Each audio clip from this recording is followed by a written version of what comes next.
السلام علیکم ورحمۃ تعالی وبرکاتہ۔ ناظرین محترم، ایک بار پھر آپ کا میزبان سہیل احمد قادری حاضر خدمت ہے پروگرام لے کر اسلامک کویسچنز اینڈ آنسرز۔ اور ہمیشہ کی طرح آپ جانتے ہیں کہ آپ کے لیے لائنز کھول دی جاتی ہیں اور آپ کے کالز، آپ کے سوالات کے جوابات ارشاد فرمانے کے لیے ہمیشہ کی طرح پینل پر علماء تشریف لاتے ہیں۔ اور آج میری خوش قسمتی ہے اور آپ کی بھی کہ آج میرے ساتھ علمی شخصیت تشریف رکھتے ہیں، آپ کی جانی پہچانی شخصیت، عالم اسلام کے نامور اسکالر حضرت علامہ مفتی فضل قیوم سبحانی صاحب۔ ان کو خوش آمدید کہتے ہیں۔ السلام علیکم ورحمۃ اللہ۔ وعلیکم السلام ورحمۃ اللہ تعالی وبرکاتہ۔ ماشاءاللہ، بہت شکریہ آپ تشریف لائے پروگرام کو رونق بخشنے کے لیے، اور انشاءاللہ مجھے امید ہے کہ آپ اچھے انداز سے ہمیشہ کی طرح سوالات کے جوابات ارشاد فرمایا کرتے ہیں۔ ناظرین محترم، آج کا جو پروگرام ہے اس کا آغاز ہم کریں گے کہ آج کل بہت سارے خدشات اور یہ تحفظات پائے جاتے ہیں فیملی سسٹم میں کہ نکاح ہوتا ہے یہ یا دوسرے نکاح کے کتنے طریقے ہوتے ہیں اور کس انداز سے اسلام اور شریعت کے مطابق یہ کیسے اس کا انعقاد ہونا چاہیے، گھر کا ماحول کیسے ہونا چاہیے معاشرے کے مطابق، اور معاشرے کے نقصانات کیا ہوتے ہیں اگر اس کو بخوبی شریعت کے مطابق نہ کیا جائے۔ تو سب سے پہلے میں حضرت علامہ مفتی صاحب سے یہ سوال کروں گا کہ حضرت، اسلام میں تکمیل ایمان کے لیے نکاح کتنا ضروری ہے، اور نکاح کے مقاصد کیا ہوتے ہیں، اور اسلام میں شریعت میں اس کا نفاذ کیسے ہونا چاہیے اور کیسے یہ انعقاد اس کا ہونا چاہیے؟ بسم اللہ الرحمن الرحیم۔ سہیل احمد قادری صاحب، رب العالمین جل جلالہ وعم نوالہ نے اس کائنات کو چلانے کے لیے احسن تقویم میں انسان کو پیدا فرمایا، اور انسان کو احسن تقویم میں پیدا فرما کر پھر انسان کو جوڑے کی صورت دی، اور سیدنا آدم علی نبینا وعلیہ السلام کے ساتھ ساتھ حضرت بی بی حوا کا وجود مسعود اور آپ کا اس دنیا میں آنا اس بات کا غمازی اور متقاضی ہے کہ انسان، مرد اور عورت اس کائنات کے چلانے کے لیے دو پہیے ہیں، اور اسی طریقے سے سیدنا آدم علیہ السلام کے دور مبارک سے لے کر آج تک یہ سلسلہ نکاح اور یہ سلسلہ رشتہ جو ہے یہ قائم ہے، اور رب العالمین جل جلالہ وعم نوالہ نے مرد اور عورت کو ایک دوسرے کے لیے وہ جو شرائط نکاح ہے اس کے ضمن میں اگر نکاح کرتے ہیں اور وہ ایک دوسرے کے لیے شرعی طور پر حلال ہوتے ہیں تو وہ اسلام کے اندر وہ نظام بھی نافذ کیا گیا۔ اور اسی طریقے سے رب العالمین کے پیارے حبیب نے ارشاد فرمایا کہ یہ جو نکاح اسلامی ہے اس کو کوئی عام کام نہ سمجھا جائے۔ رسول خدا نے ارشاد فرمائی یہ میرے سنت میں سے ہیں، فمن رغب عن سنتی، جس نے میرے سنت کو چھوڑ دیا فلیس منی او منا او کما قال رسول علیہ السلام۔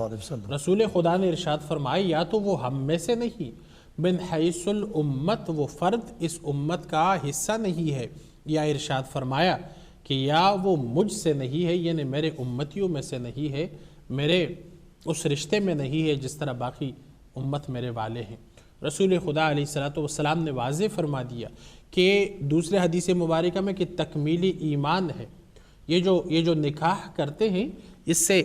انسان کا پردہ حجاب محفوظ ہو جاتا ہے، انسان کی عزت کو محفوظ سمجھا جاتا ہے، اور نکاح کی بدولت انسان ایک ایسے پاک دامن رشتے میں آ جاتا ہے، ایک ایسے انداز میں آ جاتا ہے کہ وہ قرآن کریم نے جس کو لباس فرمایا کہ یہ تمہارے لیے لباس ہے، تم ان کے لیے لباس ہو، یا اس کے تفسیر میں یہ بیان کروں کہ یہ تمہارے لیے خوبصورتی ہے، وہ تمہارے لیے خوبصورتی ہے اور آپ ان کے لیے خوبصورتی ہے، یا اس انداز میں اس کو دیکھا جائے کہ جب ہمارے اسلامی معاشرے میں ایک بچہ جب بالغ ہوتا ہے، جوان ہوتا ہے، مرد ہوتا ہے، تو پھر اس کے حضور علیہ السلام نے دوسرے حدیث میں ارشاد فرمایا کہ مومنین کے لیے ضروری ہے کہ نکاح میں بلوغت کے بعد جلدی کرے۔ رسول خدا علیہ السلام نے ارشاد فرمایا کہ اس سے یعنی وہ اپنے ایمان میں مستحکم ہو جاتا ہے، اپنے اعمال میں اس کی استحکام آ جاتی ہے، اور اس کے تمام وہ صلاحیتیں بروئے کار آ جاتی ہے جو رب العالمین نے اس کو نوازا ہے جن صلاحیتوں سے، اور پھر وہ اپنے اہل و عیال کے حقوق کا بھی خیال رکھتا ہے، اپنے والدین کے حقوق کا خیال رکھتا ہے، اپنے بہن بھائیوں، عزیز و اقارب، رشتہ داروں، آمنے سامنے رہنے والوں، آس پاس رہنے والوں کا، سب کے حقوق کا وہ پاسبان ہوتا ہے۔ اور یہ اسلامی مرد جو ہے یہ پھر نہ صرف ایک خاوند رہتا ہے بلکہ یہ ایک والد بن جاتا ہے، پھر یہ ایک دادا بن جاتا ہے، پھر یہ ایک پردادا بن جاتا ہے۔ چلتے چلتے رب العالمین کے اس پیارے حبیب کے امت کو وہ وسیع کرتا جاتا ہے اور اس کے ساتھ ان تمام کے حقوق کو بھی ادا کرتا جاتا ہے۔ ٹھیک ہے، لیکن جب اسلام میں مختلف غزوات میں جب صحابہ کرام رضوان اللہ تعالی علیہم اجمعین آقا علیہ الصلوۃ والسلام کی میت میں جاتے تھے تو اس وقت یہ عارضی طور پر نکاح جب جائز تھا، اس کے بعد کتنے سٹیجز میں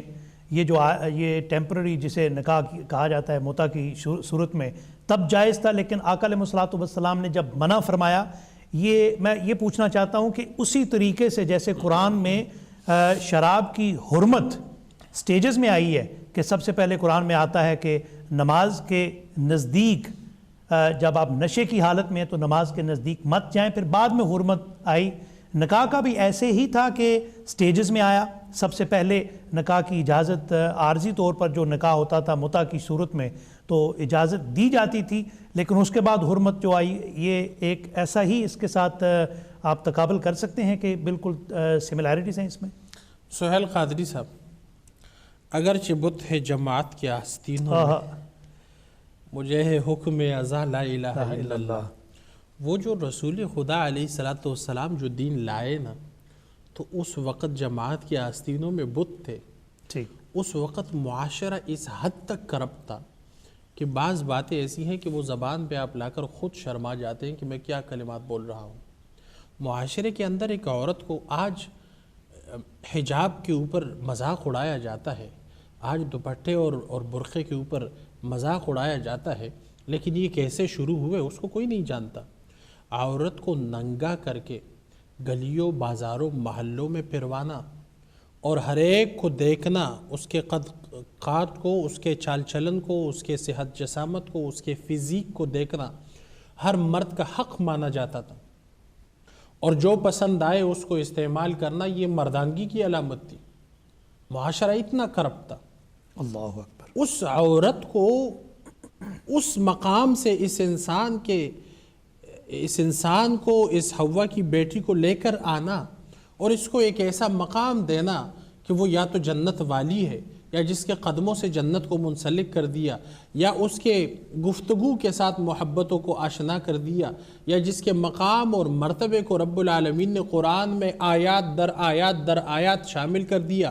یا پوری صورت نساء نازل فرما دی، پورے قوانین نکاح نازل فرما دیے، پورے حقوق کے قوانین کو لازم کر دیا۔ رسول خدا علیہ الصلوۃ والسلام نے ارشاد فرمایا کہ جو میں اپنی بیٹی فاطمہ کے ہاتھ کو چوم لیتا ہوں، امت والوں کو سبق دیتا ہوں کہ وہ اپنے بیٹیوں سے پیار کرے۔ یہ جو کائنات بن گیا نیا، اب اس نئے کائنات کے اندر وہ جو انقلاب آیا، اب یہ انقلاب کا لفظ بھی آج کل بہت عجیب سا لگتا ہے، ایک لفظ ہی رہ گیا، اس کی جو معنی ہے وہ غائب ہو گئے اس معاشرے کے اندر۔ لیکن اس وقت جو معاشرے کے اندر وہ انقلاب حضور علیہ الصلوۃ والسلام لے آئے اور عورت کو وہاں سے اٹھا کر، گلیوں بازاروں سے اٹھا کر، جسم فروشی سے اٹھا کر، یعنی کس قسم کے سلوک روا رکھے جاتے تھے۔ اگر آپ تاریخ کے صحائف پڑھے، سہیل قادری صاحب، آپ ایک دانشور آدمی ہیں، آپ حیران رہ جائیں گے کہ کس ذلت کے گڈھے میں حوا کی بیٹی کو دھکیلا گیا تھا۔ لیکن آج سوال یہ اٹھتا ہے کہ آج کیوں اسی طور طریقے کو اپنانے کی ہدایات کی جا رہی ہیں مختلف چینلز پر، اور انہی طور طریقوں کو فروغ دینے کے لیے مختلف پروگرامز کیے جاتے ہیں؟ اس کی کیا وجہ ہے کہ یہ پسماندہ اور وہی ذہنوں کے متحمل ہونا چاہتے ہیں اور لوگوں کو کرنا چاہتے ہیں، یا پھر آگے اس کو پروگریسو دین ہے اور آگے اس کو اچھائی کی طرف لے کر جانے کی بجائے یہ پیچھے یہ 14 صدیاں پیچھے 15 صدیاں لے کے جانا چاہ رہے ہیں؟ تو میں وہ گزارش کر رہا تھا، آپ نے بالکل صحیح طور پہ آپ نے گفتگو فرمائی کہ وہاں سے اٹھانا، رسول خدا علیہ الصلوۃ والسلام کے حکمت کو دیکھیں اور یہاں پہ لے کے آنا، اس میں کچھ مراحل ہے، اس مراحل سے معاملات گزرے۔ پہلے صحابہ کرام رضوان اللہ تعالی علیہ مجمعین کو شادی کی تاکید فرمانا، ان کے رشتے بندوانا، کھجور لے کر، ایک مٹھی گندم لے کر رسول خدا نے اپنے صحابہ کرام کے نکاح کی تبلیغ فرما دی کہ بے شک آپ حق مہر تھوڑا سا رکھ لیں، آپ ولیمہ تھوڑا سا رکھ لیں، لیکن فوراً نکاح کر لیں۔ زیادہ بھاری برکم جس طرح کہ آج کے معاشرے میں سمجھا جاتا ہے کہ ایک بڑا ہوٹل بک نہ ہو اور 50 تولے سونا نہ ہو اور 200 جوڑے کپڑا نہ ہو اور اتنی گاڑیاں اور اتنی سیکیورٹی اور اتنے چاول نہ پکے ہو تو شادی تو ہو ہی نہیں سکتی۔ شادی معلق رہتی ہے، آدمی بوڑھا ہو جاتا ہے، پھر وہ رنگ لگا لگا کر کے پھر بوڑھا ہو جاتا ہے، لیکن اس کی شادی نہیں ہو جاتی۔ سہیل قادری صاحب، رسول خدا نے ارشاد فرمائے جیسے ہی ایک مومن بالغ ہو جاتا ہے ایسے ہی اس کے لیے شادی کا اہتمام و انصرام کرنا یہ ضروریات میں سے ہے، اور یہ ضروری ہے ایک مومن مسلمان کو اپنے عزت کے چھپانے کے لیے، اپنے حجاب کو سنوارنے کے لیے۔ اب وہاں سے ہم چلے کہ جہاں پہ عورت کو پورے کل عام معاشرے میں چلایا پھرایا جاتا ہے، اور جہاں پہ عورت جو ہے وہ ایک آپ یوں سمجھے کہ ایک حوا کی بیٹی جو ہے، میں اس کو اس الفاظ میں کہہ دوں کہ اپنے ہی دامن سے ہم نے اپنا وہ کپڑا جو ہے اٹھایا ہوا ہے اپنے ہی جسم سے۔ اسی لیے سہیل قادری صاحب وہ ایسے حالات سے آتے آتے رسول خدا نے پہلے تبلیغ فرما دی، نکاح کے جب احکام آئے، عورتوں کے مقامات منتخب ہوئے اور عورتوں کی عظمتوں کی نشاندہی کی گئی، رسول خدا نے خود نکاح فرمائی، صحابہ کرام رضوان اللہ تعالیٰ علیہ مجمعین۔ رسول خدا کی تو پہلے نکاح صلی اللہ علیہ وآلہ وسلم 25 سال کی ہے نا، لیکن وہاں سے لے کر رسول خدا علیہ السلام نے یہ راز آشکارا کر دیا۔ امیر المؤمنین ہو کے سیدنا عمر فاروق رضی اللہ تعالیٰ عنہ جو اس دور کے سپر پاور تھے، جب ان کو بات آئی تو انہوں نے اپنے دوست کو بھیجا اپنے رشتے کے مانگنے کے لیے کہ پوچھ لیا جائے کہ امیر المؤمنین نہیں، صرف عمر مانگ رہا ہے رشتہ، اگر آپ مناسب سمجھتی ہے تو ان کی طرف سے نکاح کا پیغام ہے۔ جب عورت نے قبول کر دیا تو امیر المؤمنین کی بیوی ایسے بن گئی کہ ان سے پوچھ کے، ان کو پیغام بھیج کے ان سے مواخذہ کیا جاتا ہے کہ اگر آپ کو پسند ہے عمر، تو جب وہ نصیب والی عورتیں اللہ اللہ ان پہ رشک آ جاتا ہے۔ وہ اس مقام پہ لوگ تھے کہ رب العالمین نے ان کو آسمان کے تارے بنائے اور ہمارے دین کے تارے بنائے، ہمارے پورے کائنات کے اندر ہمارا جتنا دین کا کائنات ہے ان کے اندر ان کو ایک معراج کا مقام دیا، وہ اس سطح پہ لا کے کھڑا کر دیا کہ ان میں سے ایک ایک وہ تھے۔ میں آپ کو بتاؤں کہ سیدنا عمر رضی اللہ عنہ فرماتے ہیں کہ ہمارے ہاں ایک صحابی تشریف لائے تو وہ ہمارے ساتھ رہے، تو سہیل قادری صاحب وہ جب رہے ہمارے ساتھ تو ایک دن صلاۃ ظہر کے لیے تیاری میں تھے تو ارشاد فرمایا کہ میرا اس دنیا سے جانے کا وقت قریب آیا ہے، تو جا کے میں وضو کر لیتا ہوں اور 2 رکعت نفل پڑھ لیتا ہوں، اور پھر نفل پڑھ کے ہمارے ساتھ سب کے ساتھ مصافحہ کر دیا، پھر لیٹ گئے اور لا الہ الا اللہ محمد رسول اللہ کا ورد فرمایا، ایسے ہی میں ان کا روح قفس سے نکل گیا۔ مفتی صاحب سوال یہ اٹھتا ہے کہ خلافت راشدہ کے وہ چمکتے دمکتے تابندہ ستارے یا اس کے بعد تابعین تبع تابعین میں سے یا پھر صحابہ کرام رضوان اللہ تعالیٰ مجمعین میں سے کسی نے بھی، جب اسلام دین مکمل ہو چکا تھا، آقا علیہ الصلوۃ والسلام نے فرمایا کہ اب دین مکمل ہو چکا ہے، دین کی تکمیل کے فوراً بعد کبھی کسی نے، کسی صحابی نے یا کہیں سے ثابت ہوتا ہے کہ کسی نے یہ متع یا عارضی جو نکاح ہے اس میں انہوں نے یہ کیا ہو؟ دیکھیے نکاح کے شرائط ہے، اگر وہ نکاح کے شرائط نہیں پائے جاتے تو نکاح متروک ہے، نکاح نہیں ہے۔ دیکھیے نا 2 طریقے سے بار ہوا، اور ہمارے کالرز اس بات پہ بہت توجہ دے اور دل کی تختی پہ اس کو لکھ لے۔ 2 طریقے سے وار ہوا اس سسٹم پہ، باہر سے جو وار ہوا وہ یہ ہوا کہ ایک تو نکاح کا جو سلسلہ ہے اس کے اندر اس متع کو بضد ہو کر اس کو شامل کیا جائے، ایک بات۔ دوسرا وار یہ ہوا کہ جو طلاق کا سسٹم ہے کہ 3 طلاق دے کر رشتہ ختم ہو جاتا ہے، اس کو مذبذب بنایا جائے۔ کبھی کہتے ہیں جی 3 کا مطلب 1 ہوتا ہے، کبھی کہتے ہیں جی 3 کے مطلب 2 ہوتے ہیں، کبھی کہتے ہیں 3 جو ہے وہ ہے ہی نہیں طلاق، کبھی کہتے ہیں 3 3 3 ملا کے 9 طلاق ملا کر وہ 3 کے برابر ہوتے ہیں۔ 2 قسم کے وار ہوئے اس اسلامی نظام پر۔ تو وہ جو پہلا وار ہوا وہ متع والا تھا کہ کوئی ایسا ٹیمپرری کنٹریکٹ شروع کیا جائے کہ یہ لوگ بھی زنا میں، لواطت میں، اس قسم کے معاملات میں گرفتار ہو جائے، اور ان کے پاس بھی پھر حل نہ ہو کہ اب ہم کس طرح اس دندل سے نکلے۔ اور اگر یہ طلاق دینا چاہے تو طلاق کو اتنا کنفیوز کر لو اور طلاق کا حلیہ ایسے بگاڑ لو کہ طلاق دیتے دیتے یہ جو شوہر ہے یہ پریشان مارا پھرتا رہے کہ اب میں کس کی بات مان لوں، کس کی بات سن لوں، اور کس طرح اس رشتے کے جھنجھٹ سے میں نکل جاؤں۔ ٹھیک، انشاءاللہ تعالیٰ اس بات پر ہم مزید گفتگو کریں گے۔ ہمارے ساتھ ناظرین محترم بریک کے بعد جگر گوشہ حافظ الحدیث حضرت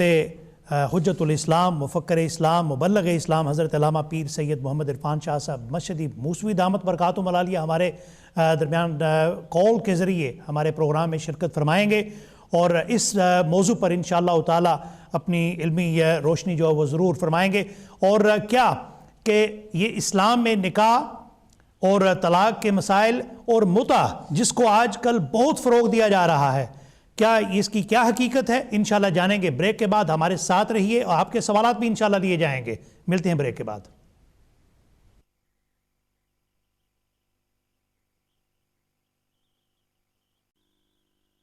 السلام علیکم، ویلکم بیک ناظرین محترم، میں ایک بار پھر آپ کا میزبان سہیل احمد قادری حاضر خدمت ہے پروگرام لے کر اسلامک کویسچنز اینڈ آنسرز،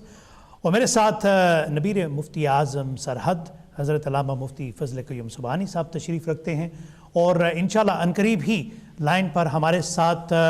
جگر گوشہ حافظ الحدیث حضرت مرشد کبیر سنی جمعیت عوام حجت الاسلام مبلغ و مفکر اسلام حضرت علامہ پیر سید محمد عرفان شاہ صاحب مشہدی موسوی دامت برکاتہم العالیہ ہوں گے، اور مجھے بتایا جاتا ہے کہ لائن ان کے ساتھ رابطہ ہو چکا ہے۔ انشاءاللہ تعالی ناظرین محترم بھی عنقریب آپ سے وہ خطاب فرمائیں گے اس موضوع پر کہ اسلام اور شریعت کے قوانین کے مطابق نکاح اور نکاح کے کیا شرائط ہونا چاہیے، اور نکاح کی کیا اور معاشرے کے حوالے سے خاندانی نظام کے حوالے سے زوجین کے کیا حقوق ہوتے ہیں، اور زوجین کے ساتھ اور نکاح کے کتنی شرائط ہوتے ہیں، اور کس انداز سے اور کس طریقے سے اس کو جو ہونا چاہیے۔ تو ناظرین محترم انشاءاللہ آپ کے لیے لائنز بھی کھول دی گئی ہیں، اگر آپ اپنے سوالات اس موضوع پر پیش کرنا چاہتے ہیں تو انشاءاللہ ان کے بھی جوابات ضرور ارشاد فرمائیں گے علماء کرام۔ آپ مفتی صاحب کی جانب چلتے ہیں جتنی دیر تک شاہ صاحب سے رابطہ نہیں ہوتا ہمارا۔ تو سب سے پہلے تو یہ ہے کہ معاشرے میں کہا جاتا ہے کہ معاشرہ اس کو سالڈ بنانے کے لیے، مضبوط کرنے کے لیے خاندانی نظام کتنا اہم ہے، اور قرآن و حدیث کی روشنی میں خاندان کو مضبوط اور آگے چلانے کے لیے اور اچھا ایک نظام اور اس کی اگزامپل جو ہے معاشرے میں ایک خاندان کی وہ کس طریقے سے ہونی چاہیے، اور اگر ایسے جو ذہنوں میں سوالات آتے ہیں نکاح اور ٹیمپرری میرج کے حوالے سے، متع کے حوالے سے، صورت میں یہ ایک سے کیا دوسرے سے تیسرا، تیسرے سے چوتھا، پانچواں چھٹا، اس طریقے سے اگر چلے گا تو معاشرے کا کیا بنے گا، اور اگر ایک مضبوطی سے جیسے کہ آقا علیہ الصلوۃ والسلام نے فرمایا کہ نکاح کی کیا شرائط ہونی چاہیے اور کس انداز سے خاندان پلے بڑے اور آگے اولاد ہوتی ہے ان کو کیا کیسے سبق ملنا چاہیے، یہ کیا طریقہ ہے؟ بسم اللہ الرحمن الرحیم۔ سہیل قادری صاحب، قرآن کریم نے ایک انتہائی بلیغ اور فصیح زبان میں اس معاشرے کے اس پہلو کو بیان فرمایا، اور قرآن کریم میں یہ ارشاد ہوتا ہے کہ یہ جو باہمی نکاح ہے اس سے معاشرے کے اندر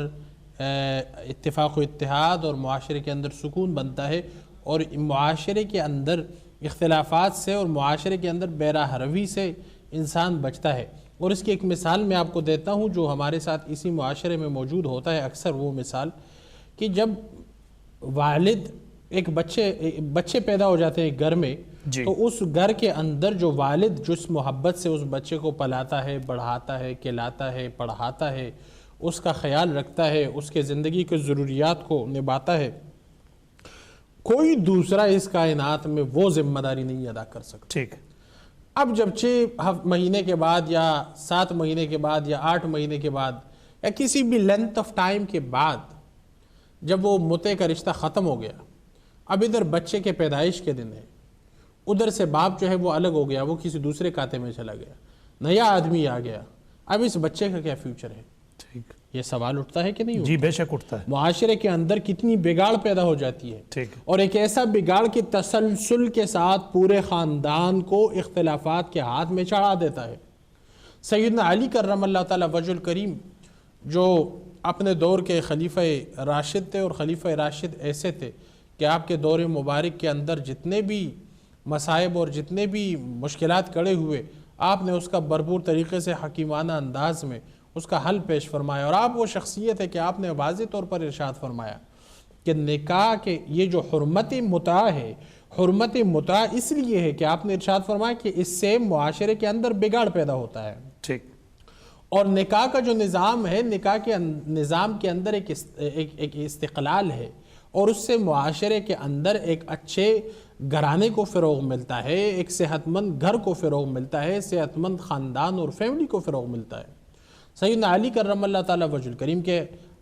ہزاروں ایسے فیصلے موجود ہیں کہ جس سے علی الاعلان آپ نے متع کو حرام فرما دیا۔ ٹھیک۔ سیدنا عثمان غنی رضی اللہ تعالیٰ عنہ کے اپنے دور مبارک کے اندر ایسے آپ کے احکامات موجود ہے، دستاویز موجود ہے کہ جس کے اندر متع کو حرام قرار دیا۔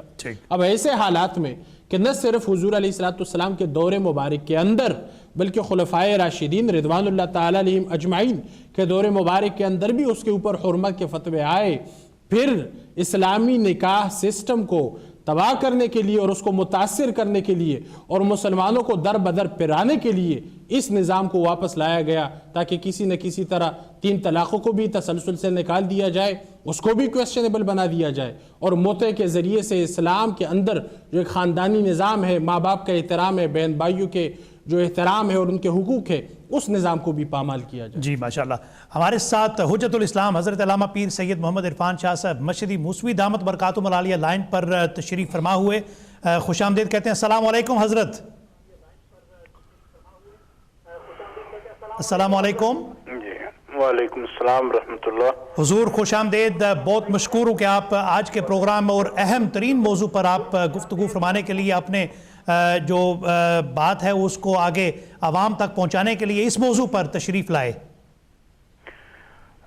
شکریہ سہیل قادری صاحب، آپ نے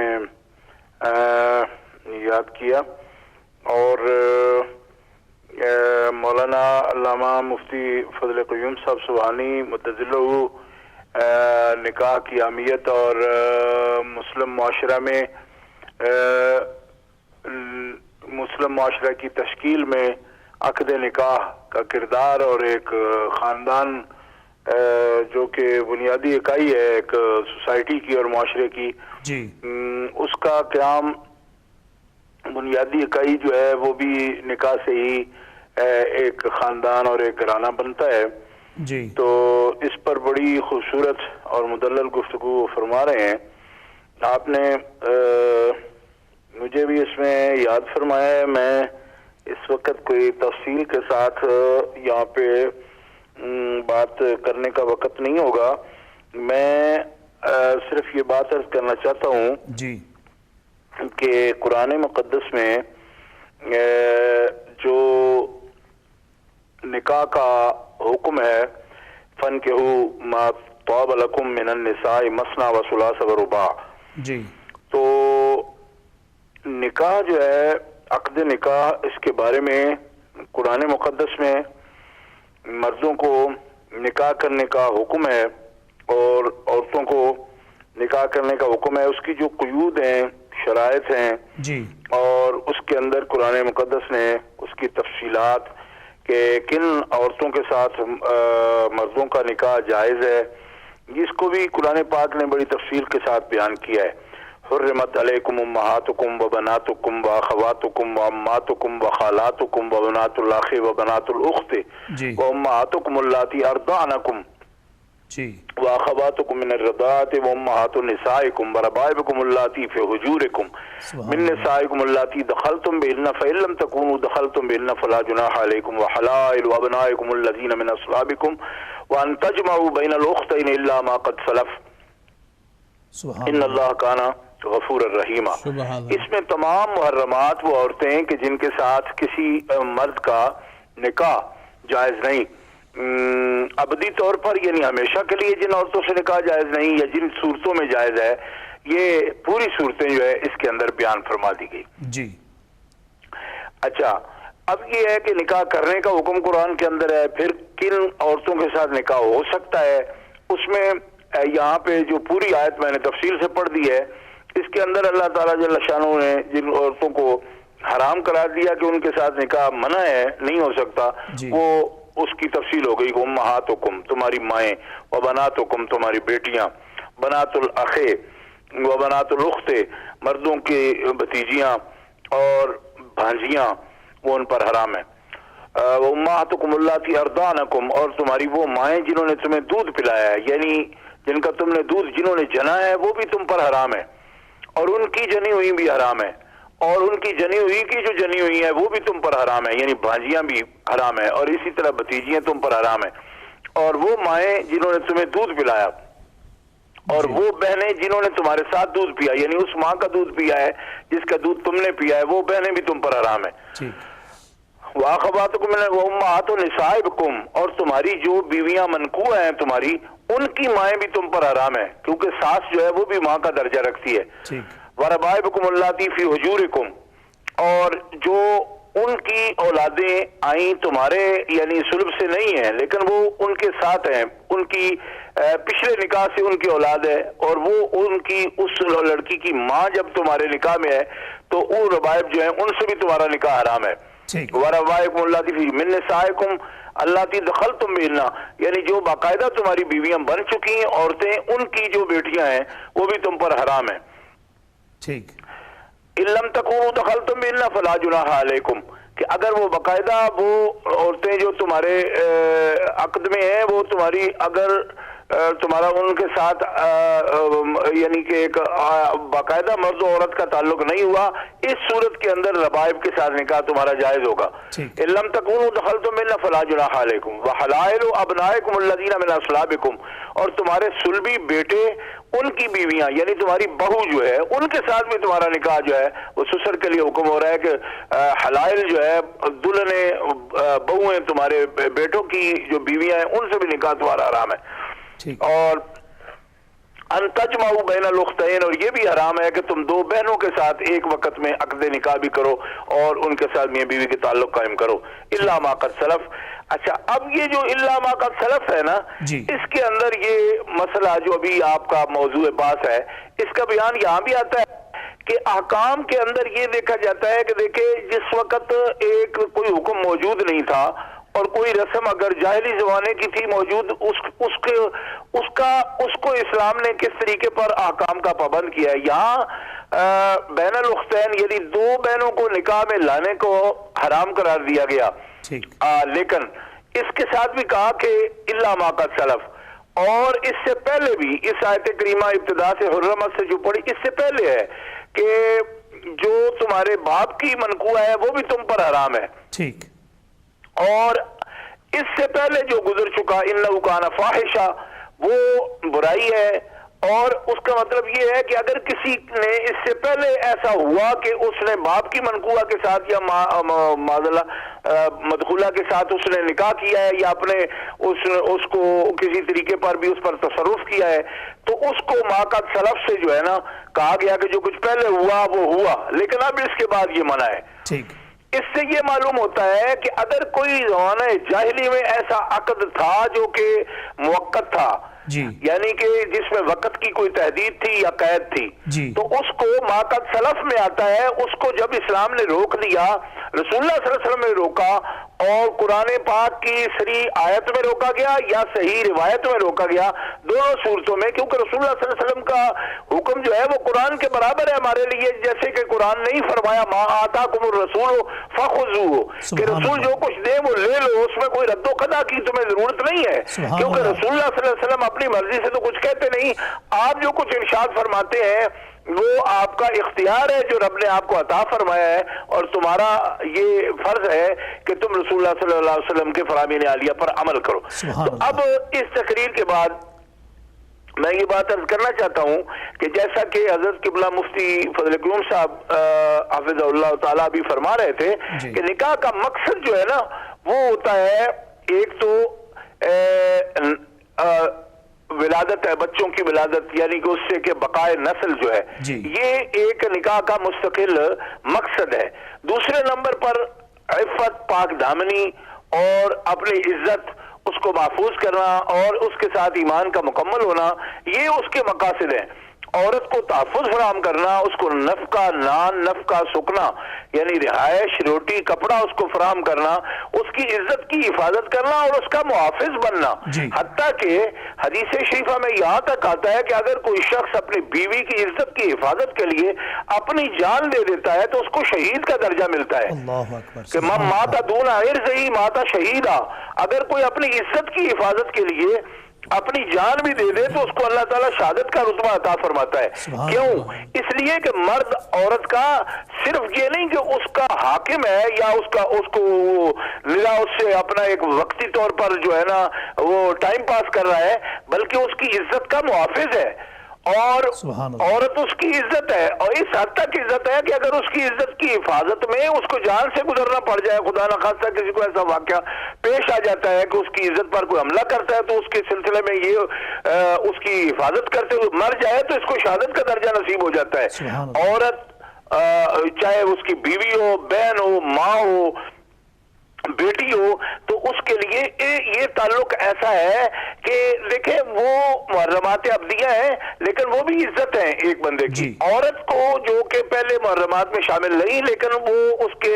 حرم میں آ گئی، اس کی عقد میں آ گئی، تو مرد اب اس کا محافظ بھی ہے اور مرد اب اس کا کفیل بھی ہے. نان نفقہ سکنا اس کے ذمے ہے، چار دیواری اس کی حفاظت اس کے ذمے ہے، پردے کی حفاظت اس کے ذمے ہے، وہ اس کی عزت ہے، وہ اس کی غیرت ہے. اور اس کے علاوہ قرآن پاک کے اندر دو خاص مقاصد جو بیان کیے گئے وہ یہ غیر مصافحین ولا متخذی اخدان، کہ وہ کوئی صرف وقتی طور پر شہوت رانی کے لیے یہ عقد نہ کرے، بلکہ غیر مصافحین، نہ یہ اس کا مقصد اس سے بعض وقتی اپنا جو ہے نا مقصد پورا کرنا ہے، نہ اس سے کوئی ماذ عیاشی اس سے مراد ہو. تو اس کا مطلب یہ نکلا کہ جو نکاح ہے وہ ایک بڑا مقدس رشتہ ہے. اس کو ماذ ایک فراش کے طور پر ہی نہ سمجھا جائے، بلکہ وہ تو مرد کی عزت ہے. وَلَّا لِبَاسٌ لَكُمْ وَأَنْتُمْ لِبَاسٌ لَهُنَّ، قرآن نے بیوی کے لیے کہا ہے. اب میں آپ کو یہ بات عرض کروں گا کہ جس نکاح پر بات ہو رہی ہے، یہ بنیاد عرض کرنے کے بعد میں عرض کروں گا کہ اس میں کتنا فرق ہے نکاح کے اندر اور اس وقتی نکاح کے اندر، جس کو کہ ایک ایسا کنٹریکٹ جو کہ صرف وقتی طور پر کیا جاتا ہے، اس میں فرق کتنا ہے. اور یہ جو فرق ہے یہ تقریباً 10-12 چیزیں اختصار کے ساتھ میں آپ کو بتاتا ہوں کہ آج کل جو لوگ ایسے نکاح کے قائل ہیں ان کے نزدیک یہ نکاح کیا ہے جو وہ کرتے ہیں. تو اس کو وہ متع کے نام سے یاد کرتے ہیں. اس میں پہلی بات یہ ہے کہ ایسے عقد میں جو وقتی طور پر وہ کر رہے ہیں ٹمپریری، اس کے اندر ایک تو گواہوں کی ضرورت نہیں ان کی تشریح کے مطابق. لڑکا لڑکی خود ہی وہ بات جو ہے نا آپس میں طے کر لیں، اس کو گواہوں کی کوئی ضرورت نہیں ہے. دوسری بات یہ ہے کہ اس میں اجرت لازم ہے کہ عورت جو ہے جتنا وقت اس کے لیے طے کرتی ہے اس کی وہ اجرت ضرور دے گا اس کو. پھر یہ ہے کہ اس کے لیے مدت طے کرنا ضروری ہے. یہ تیسری بات ان کی جو کتابیں ہیں فقہ کی ان کے اندر یہ تشریح پوری موجود ہے کہ گواہوں کی ضرورت نہیں ہے اور اجرت اس میں لازم ہے کہ ممتوعہ جو ہے اس کے ساتھ اجرت جو ہے وہ طے کی ہو. تیسری چیز ہے کہ وقت جو ہے اس کا معین ہو اگرچہ تھوڑا ہی ہو. تو اس طرح طلاق دینے کی ضرورت نہیں، مدت معینہ کا اختتام جو ہے وہی کافی ہے. یعنی جس وقت ان کے درمیان کنٹیکٹ ہوا تو جو جس مدت کا کیا تھا وہ مدت ختم ہو گئی تو طلاق کا لفظ بولنے کی اس پر ضرورت نہیں ہے. یہ بھی ہے. تو معروفہ جو عدت ہے قرآن پاک میں جو نکاح کی عدت بیان ہوئی ہے کہ وللمطلقات یتربصن بانفسہن ثلاثۃ قروء، تو وہ عدت معروفہ اس میں نہیں ہوتی. اچھا، ایلا بھی متع کے اندر ایلا نہیں ہوتا، یعنی کہ ایک وقت معین تک یہ کہنا کہ میں قریب نہیں جاؤں گا. اچھا، لیان نہیں ہوتا، زہار نہیں ہوتا. یہ اصطلاحات جو اصحاب علم ہیں وہ جانتے ہیں کہ اس میں ترکہ میں وراثت بھی نہیں ہوتی. لیان نہیں ہوتا، زہار نہیں ہوتا. زہار کا مطلب ہوتا ہے کہ والذین یظاہرون من نسائہم ثم یعودون لما قالوا فتحریر رقبۃ من قبل ان یتماسا. یہ ایک تشریح کی طرف چلا جائے گا، لیکن اصحاب علم کے لیے میں فرق بتاتا جاتا ہوں کہ ایلا اس میں نہیں ہے، لیان نہیں ہے، زہار نہیں ہے. اچھا، ترکہ میں وراثت نہیں ہے، یعنی جس سے نکاح کر رکھا ہے متع کا، اگر وہ بندہ فوت ہو جاتا ہے تو اس کی جو ہے نا پراپرٹی یا اس کا جو بھی اس کے پاس ہے، اس میں وہ عورت جو ہے جس کے ساتھ وہ عقد کیا ہوا ہے وہ وارث نہیں ہوگی. ان کے نزدیک جو اس نکاح کو جائز سمجھتے ہیں. اچھا، اس کے ولی کو حق نہیں پہنچتا کہ وہ جو نکاح کرنے والی عورت ہے اس کو اس ایسے نکاح سے روک سکے.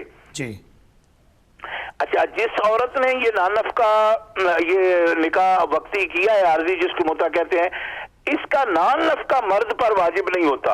ان کے اس موجودہ جو شکل ہے اس کی۔ اچھا، جو متع سے اولاد پیدا ہوتی ہے اس سے مرد انکار کر سکتا ہے۔ اچھا، اسی طرح جو ممتوعہ جو عورت ہے جس کے ساتھ متع کا نکاح کیا گیا ہے اس کو زوجہ کے حکم میں نہیں ہوتی، بلکہ ان کے لیے اصطلاح ان کے ہاں یہ ہے کہ انما ہی مستاجرۃ، یعنی وہ کرایہ کی عورت ہے۔ یہ 14 فرق ہیں جو اصل نکاح کے اندر اور اس عقد کے اندر ہوتے ہیں۔ اگر کوئی شخص یہ تفصیل دیکھنا چاہے کہ یہ فرق جو ہیں کہاں لکھے ہیں تو اس کے لیے میں عرض کرتا ہوں کہ فروع کافی جو کہ اصول اربع میں سے ایک کتاب ہے اس کی جلد ثانی اور ابواب اس کے متع کے متعلقہ جو ابواب ہیں اس کو دیکھا جا سکتا ہے۔ اسی طرح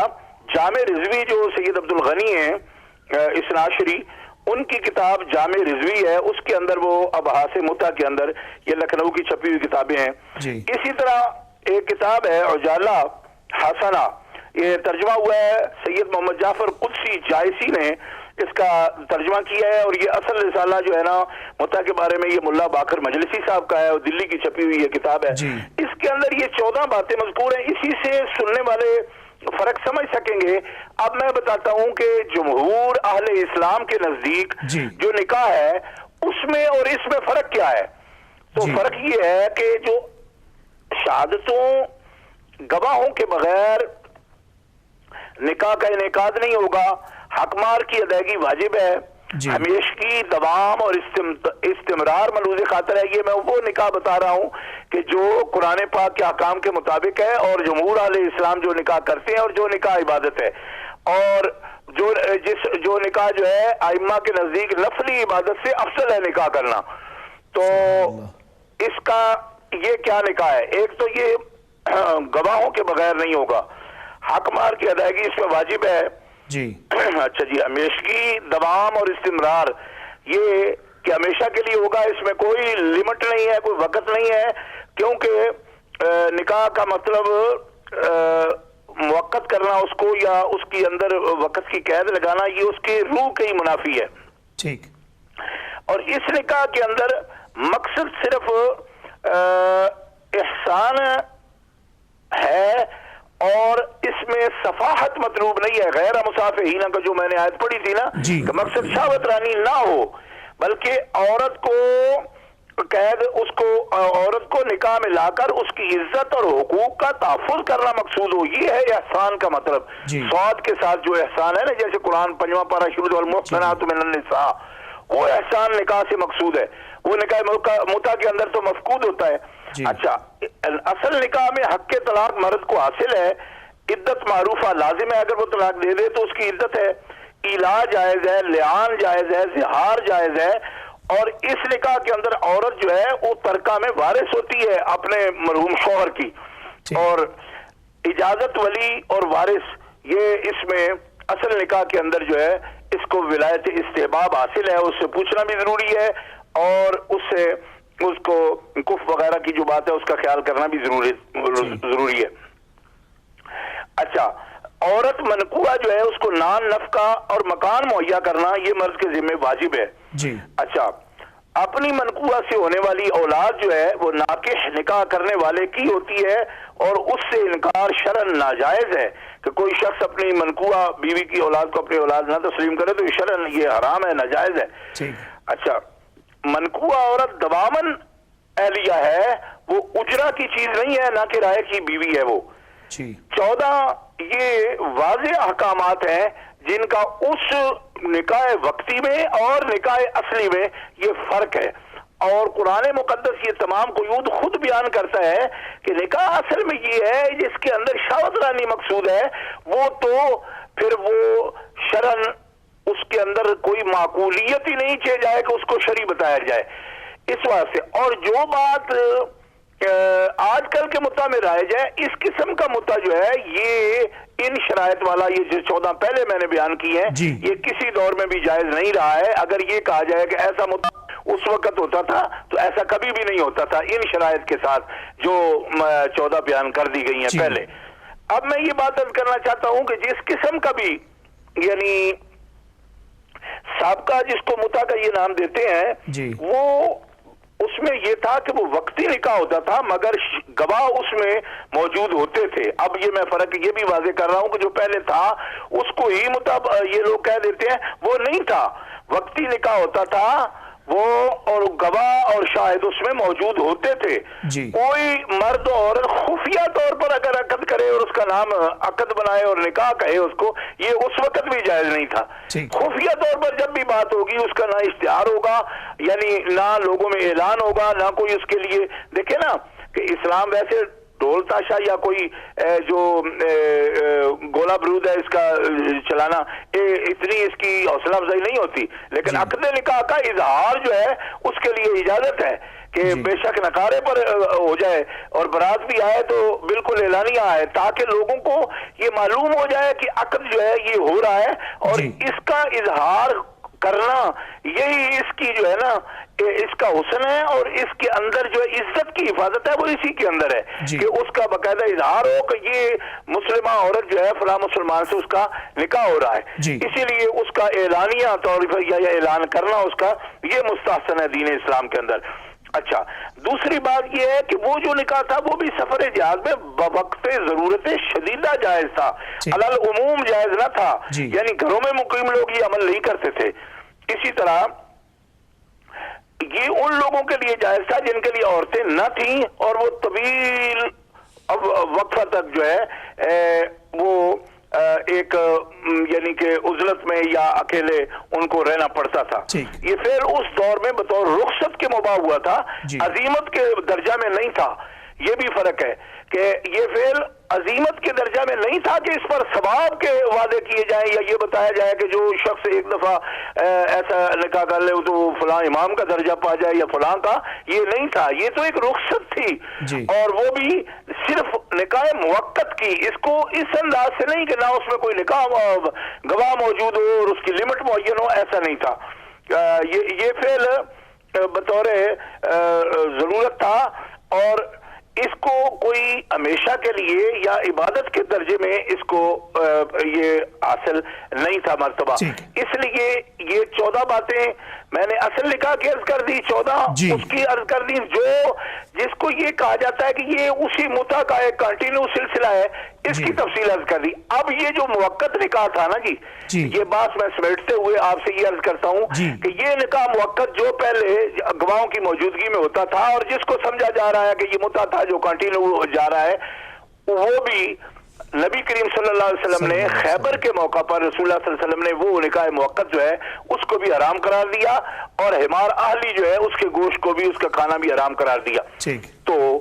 اب یہ سوال ہے یہاں پر بعض لوگ یہ سمجھتے ہیں کہ یہ شاید حضرت فاروق اعظم رضی اللہ تعالیٰ انہوں نے کوئی اپنے دور حکومت میں فیصلہ فرمایا. یہ بات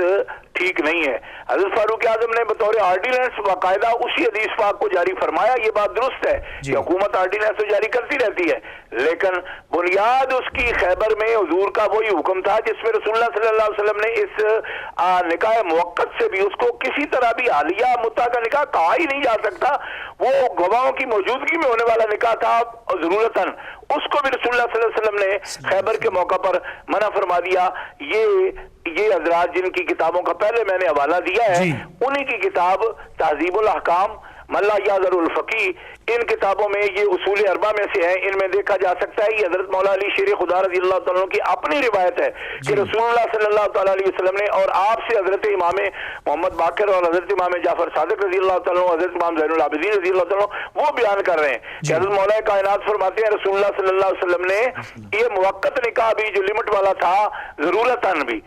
اس سے بھی منع فرمایا اور اس کو حرام قرار دیا. ایک دفعہ پہلے بھی یہ بات ہوئی تھی ٹی وی پر ہی تو میں نے جب یہ سوال ان کے سامنے رکھا تو ایک ان کے عالم جو ذمہ دار ہیں باقاعدہ ایک چینل کے انہوں نے ڈاکٹر بھی ہیں انہوں نے اس کے جواب میں مجھے یہ کہا تھا کہ روایتیں ضعیف بھی ہوتی رہتی ہیں جی آپ کے مثلاً اہل سنت کی کتابوں میں بھی ضعیف روایتیں ہوتی ہیں تو تہذیب الاحکام کی یہ روایت جو ہے یہ ضعیف ہو سکتی ہے تو میں نے اس وقت بھی عرض کیا مگر انہوں نے سوئچ اس کا آف کر دیا تھا میں نے یہ عرض کیا تھا آدھی بات انہوں نے سن لی تھی میری میں نے یہ عرض کیا تھا کہ ضعف ہوتا ہے روات کے اندر تو آپ کے نزدیک یہ جو ملا یادر الفقی اور تہذیب الاحکام کے اندر اور الاستبصار تینوں کتابوں کے اندر یہ روایت موجود ہے اس کے راوی تو ائمہ ہیں اور جن کو آپ کے عقیدے میں معصومین کہا جاتا ہے تو معصوموں پر کیسی جرا جی یعنی جب ائمہ معصومین روایت کرتے ہیں اس کا مطلب ذوق پھر کس بات کا جب حکم ہو رسول اللہ کا روایت کر رہے ہو ائمہ جن کو کہ معصومین کہا جاتا ہے تو پھر کس طرح آپ کہہ سکتے ہیں کہ اس میں ذوق ہے ذوق تو وہاں آتا ہے جب یہاں راوی کوئی کمزور ہوگا تو ائمہ میں کون معصوم کمزور ہوگا جس کی وجہ سے آپ روایت میں ذوق مان رہے ہیں اس واسطے الاستبصار تہذیب الاحکام ملا یادر الفقی تینوں کتابوں میں جو کہ ان کی کتب اربع ہیں میں یہ بات اس لیے بھی دہراتا ہوں کہ ایک اور صاحب تھے وہ فرمایا کرتے تھے کہ یہ ہمارے ذمہ تھوپ رہے ہیں ہماری تو کوئی بھی کتاب نہ اصول کی ہے نہ صحیح ہے لہذا کتب اربع کہیں تو میں کہتا ہوں چلو کتب اربع جو آپ کی گنتی میں پہلے نمبر پر آتی ہے ان تینوں کے اندر یہ روایت حضرت مولا پاک علی شیر خدا کرم اللہ تعالی وجہ الکریم کا حکم موجود ہے اور ان میں راوی بھی کوئی دوسرا نہیں چاروں امام ہی ہیں جو روایت کر رہے ہیں مولا علی سے امام علی مقام سے امام زین العابدین ان سے امام محمد باقر اور ان سے امام جعفر صادق اور امام جعفر صادق سے یہ جناب کلینی صاحب نے بھی اس کو روایت کر دیا ہے اور یہ اپنا صاحب ملا یادر الفقی نے بھی صاحب تہذیب الاحکام نے توسی نے سب نے اس کو ذکر کر دیا تو گزارش یہ ہے کہ جھگڑا نہیں ہے مگر تحقیق کا جو طریقہ ہے اس کے مطابق بندے کو غور کرنا چاہیے اور اس کی جو روح ہے فلسفہ ہے نکاح کا اس کو سمجھنے کی ضرورت ہے تو یہ شریعت کا حکم تھا ہمیں کسی چیز پر اصرار نہیں ہے اللہ تبارک و تعالی جل شانہ جب تک ہدایت نہیں دیتا تو صرف اپنے کہنے سے تو ہدایت نہیں آ جاتی من یہد اللہ فلا مضل لہ ومن یضلل فلا ہادی لہ اسی پر میں آپ سے اجازت چاہتا ہوں حضرت آپ کا مشکور ہوں کہ آپ نے قیمتی وقت میں سے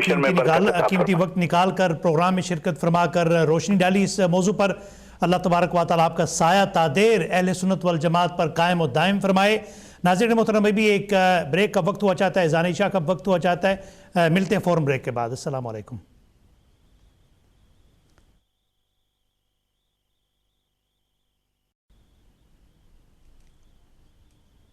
السلام علیکم ویلکم بیک ناظرین محترم آپ کا میزبان سہیل احمد قادری حاضر خدمت ہے پروگرام لے کر اسلامک کوسچنز اینڈ آنسرز اور آج کا موضوع نکاح اور متع اسلام میں کیا حقیقت ہونی چاہیے اور کس انداز سے نکاح جو ہے وہ انعقاد ہونا چاہیے خاندانی نظام کس طریقے سے چلنا چاہیے قرآن و سنت کی روشنی میں بریک سے قبل فرما رہے تھے حجت الاسلام حضرت علامہ پیر سید محمد عرفان شاہ صاحب مشہدی موسوی دامت برکاتہ عالیہ قرآن اور حدیث کی روشنی میں خوبصورت انہوں نے جو اپنے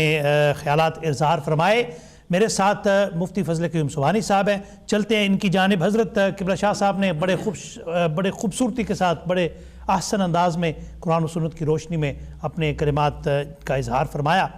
میں چاہوں گا کہ جن نکات پر قبلہ شاہ صاحب نے بات فرمائی ہے ان نکات پہ آپ یہ جو گواہ نہیں ہوتے اجرت طے کی جاتی ہے اس کے ساتھ ساتھ میعاد قائم کی جاتی ہے ٹائم لیمٹ ہوتا ہے طلاق کی ضرورت نہیں ہوتی عدت کی بھی ضرورت نہیں ہوتی اور نہ ہی وراثت میں خواتین کا کوئی حقوق اس کے کوئی حقوق ہوتے ہیں اگر اس نکاح متع سے کوئی اولاد پیدا ہوتی ہے تو ان کے کوئی حقوق نہیں ہوتے اور جو والد ہوتا ہے وہ دستبردار ہو جاتا ہے اور خاندان کو چھوڑ کے آگے نکل جاتا ہے بچوں کا کیا ہوتا ہے بسم اللہ الرحمن الرحیم سہیل احمد قادری صاحب انتہائی سعادت ہے کہ حضرت شاہ صاحب دامت برکاتہم العالیہ نے انتہائی تحقیق کے ساتھ اور بہت وہ استادانہ رنگ میں اس موضوع کو حل کر دیا بے شک اور اس مسئلے کو اپنے اختتام تک پہنچایا اور میں سمجھتا ہوں کہ اس کے بعد کچھ بولنا یا اس کے اوپر کچھ بولنا یہ کچھ زیادہ مناسب نہیں ہے البتہ عام سے فقرے میں اتنا عرض کروں تاکہ جو زیادہ پڑھے لکھے ناظرین نہیں ہیں وہ اس گفتگو کو آسانی سے سمجھے کہ حضرت شاہ صاحب نے بھی اپنی گفتگو میں یہی بیان فرمایا کہ وہ جو اسلام کا بنا بنایا ایک معاشرتی نظام ہے ایک سٹرکچر ہے اس سٹرکچر کو ڈیمیج کرنے سے بچایا جائے سبحان اور اس کا واحد حل یہ ہے کہ نکاح سنت نبوی علیہ الصلوۃ والسلام کے اوپر عمل پیرا ہو جائے، ان شرائط کے ساتھ جن شرائط کو رسول خدا علیہ الصلوۃ والسلام نے منتخب فرمایا، ان تمام دائرہ کار کے اندر جس دائرہ کار کو رسول خدا علیہ الصلوۃ والسلام نے فراہم کیا۔ اگر ایسا نہیں ہوتا تو پھر جو معاشرے کے اندر نظام ہے، معاشرتی نظام ہے، حقوق کا، احکام کا، ایک دوسرے کے لوازمات کا، وہ تمام کے تمام نظام کو تس نس کیا جاتا ہے۔ میں اتنا گزارش کر دوں کہ حضور علیہ الصلوۃ والسلام نے جو نظام دیا، اس نظام کے اندر آپ نے تو صرف سوال کو بچوں کے ساتھ ملحق کر دیا۔ میں کہتا ہوں اگر اس متع کے مقام پر پورا امت کھڑا ہو جائے تو معاشرے کے اندر صرف بچوں کا نہیں، بڑوں کا، بزرگوں کا، ماؤں کا، بہنوں کا، بھائیوں کا، ماں باپ کا، دادا دادی کا، تمام وہ جو رشتے ہیں، سسر کی طرف سے جو رشتے ہیں، تمام کے تمام منہدم ہو جاتے ہیں۔ جی، اور ایک انسان 2-3 مہینے کے کشتی میں بیٹھتا ہے اور کشتی بدلتا رہتا ہے، اور اسی میں وہ بڑھاپے کے اس مقام پہ آ جاتا ہے جہاں پہ سہارا بیوی ہوتی ہے اور وہ سہارا ہے نہیں۔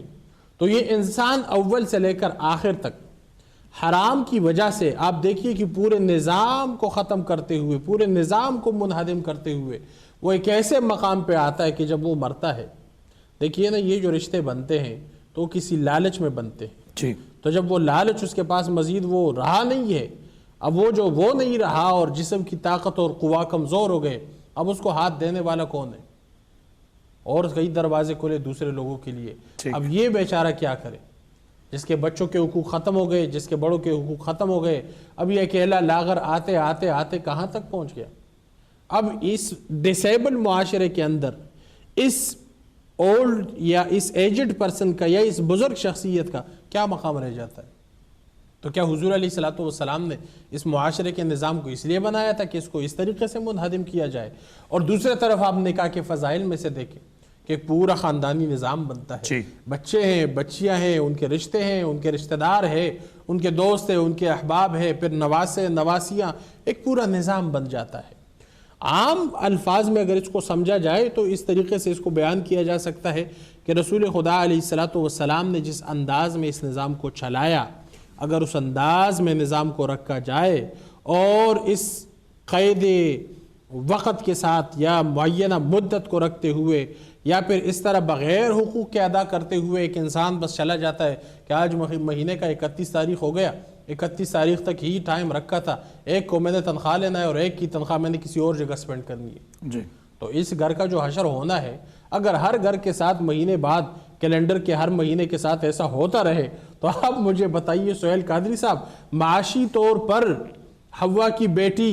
اس مقام پہ جائے گی کہ نہیں جائے گی جس مقام پہ رسول خدا علیہ الصلوۃ والسلام نے اٹھا کر لباس پہنا کر عزت کے سہرے پہنا کر اس کو معاشرے کا ایک عظیم فرد بنایا اور معاشرے کے اندر ثابت کر دیا کہ یہ ماں بہن ہے، یہ بیٹی ہے، یہ رشتے میں آپ کے تمام گردا گرد ان تمام رشتوں میں فضیلت والی ہے جس کو رب العالمین نے تمہارے لیے ماں منتخب کر دیا، بہن بیٹی منتخب کر دیا، بیوی منتخب کر دیا۔ ان تمام رشتوں کے حقوق، ان تمام رشتوں کے جو لوازمات ہیں وہ تو قرآن پاک میں اور رسول خدا علیہ الصلوۃ والسلام نے احادیث مبارکہ میں وہ مقدار اور وہ معیار مقرر کر دیے۔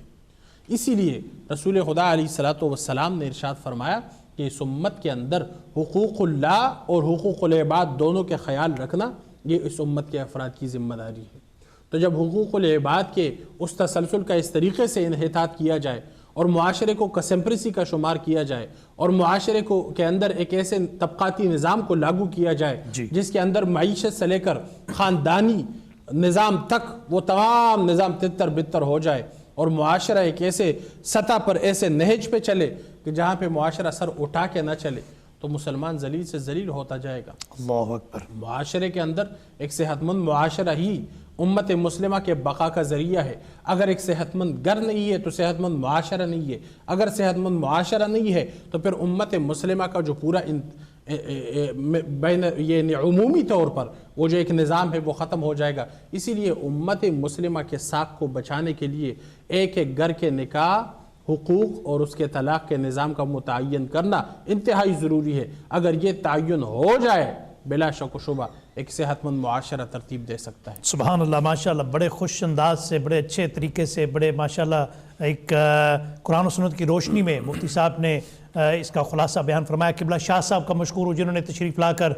بہت خوبصورتی کے ساتھ اور بڑے آسان الفاظ کے ساتھ یہ اس موضوع پر گفتگو فرمائی، اور کم از کم یہ ہے کہ جتنے بھی ہمارے ناظرین ہیں ان کے ذہنوں میں یہ بات یہ یقیناً ایک جگہ اس نے بنا لی ہے کہ یہ نکاح متع اس کی کیا حیثیت ہے، اگر تھی تو آج نہیں ہے۔ آئیے ناظرین محترم اس بات پر غور و فکر کریں کہ معاشرے کو کس انداز سے بچانا ہوگا، خاندانی نظام کو کس طریقے سے بچانا ہوگا، اور کس طریقے سے یہ خاندانی نظام یہ بچ سکتا ہے، اور آگے آنے والی نسلیں اس بات سے کیسے محفوظ رہ سکتی ہیں۔ اپنے میزبان سہیل احمد قادری کو آج کے پروگرام کے لیے اجازت دیں، اپنا اور اپنے عزیزوں کا خاص خیال رکھیں۔ اپنا انشاءاللہ اگلے پروگرام میں دوبارہ ملاقات ہوگی۔ اللہ نگہبان۔